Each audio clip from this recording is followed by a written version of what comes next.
So guys, ito na yung ginawa nating unit. Malinis na siya, may video na siya. Okay?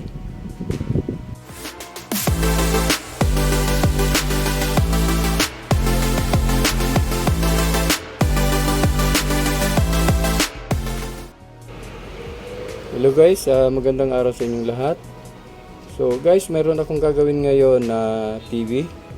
Ito guys ay Sony. Ito yung model number niya. Yan, Sony KLD 32BX320.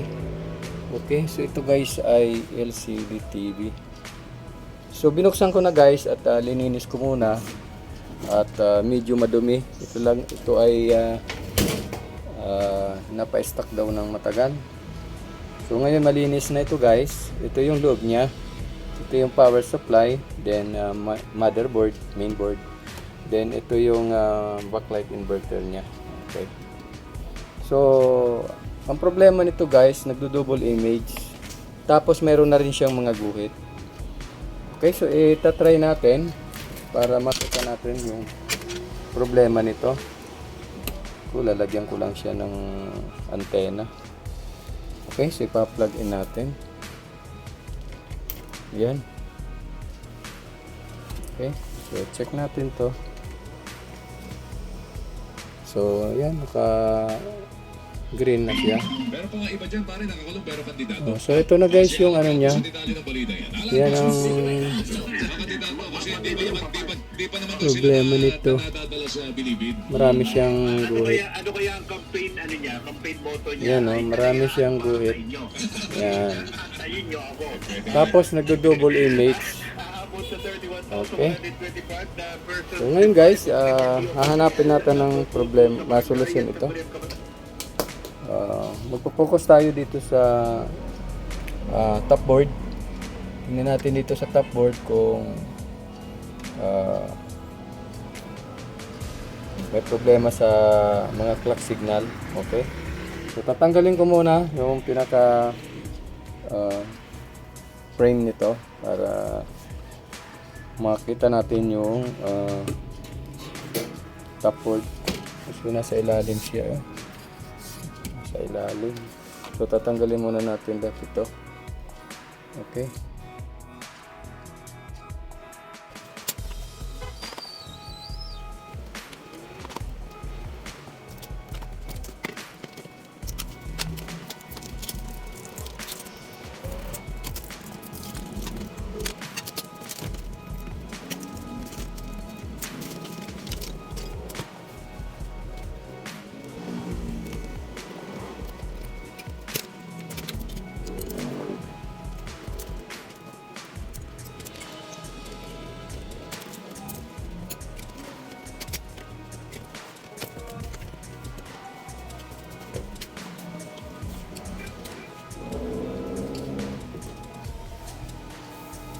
So guys, tatanggalin ko muna itong pinaka frame niya. At alamin natin yung top board.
Okay, so guys, natanggal ko na yung pinaka-frame niya.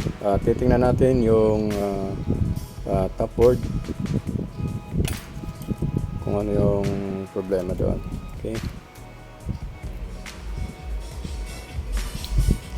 Okay, so ito guys yung Okay, so ito guys yung top board.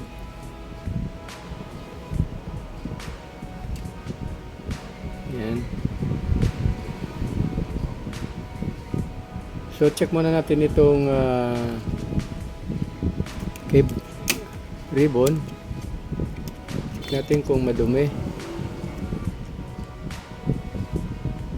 So okay naman siya. Linis naman.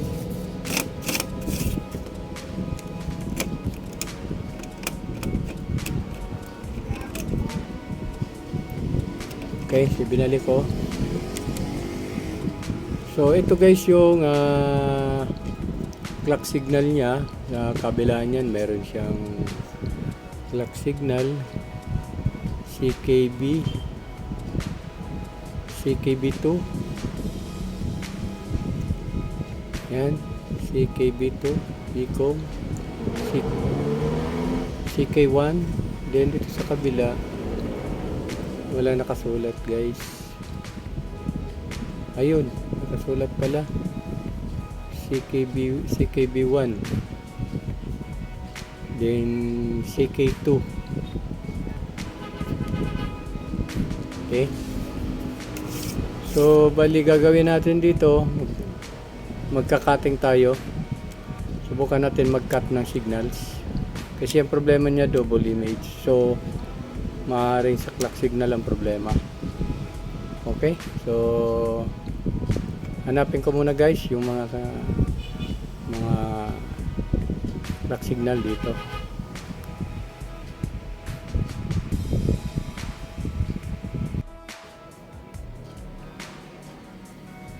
Okay guys, ito yung kinat ko.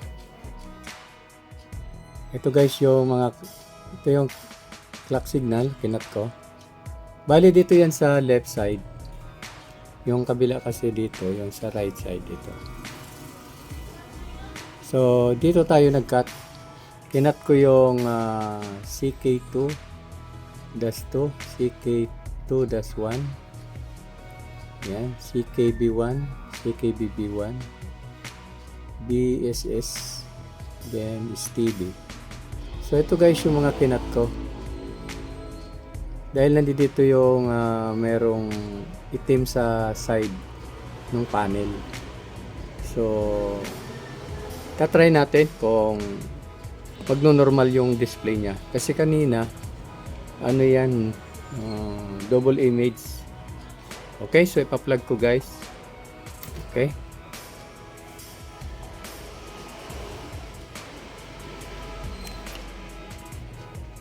Okay, so ayan na guys, oh. Yan. Nakuha natin sa cutting. Yan. Nawala na yung double image. Malinis na siya. Okay. So, ito na guys. So, bali, ang naging problema niya dito sa left side nung panel. Yan yung kinat natin mga clock signal. Okay. So guys, ibabalik ko na lang. Ibabalik natin yung cover. Tapos, obserbahan natin ito. Okay.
Okay guys, natapos ko na yung repair nito, itong Sony.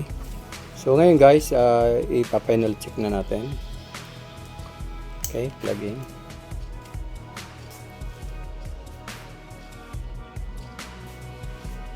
Okay, lumabas na yung logo. Okay. So yan na guys, nawala na yung double image. So meron siyang naiwan counting itim dito. So bali ang gumagana dito yung sa kabilang sa right na clock signal. Okay.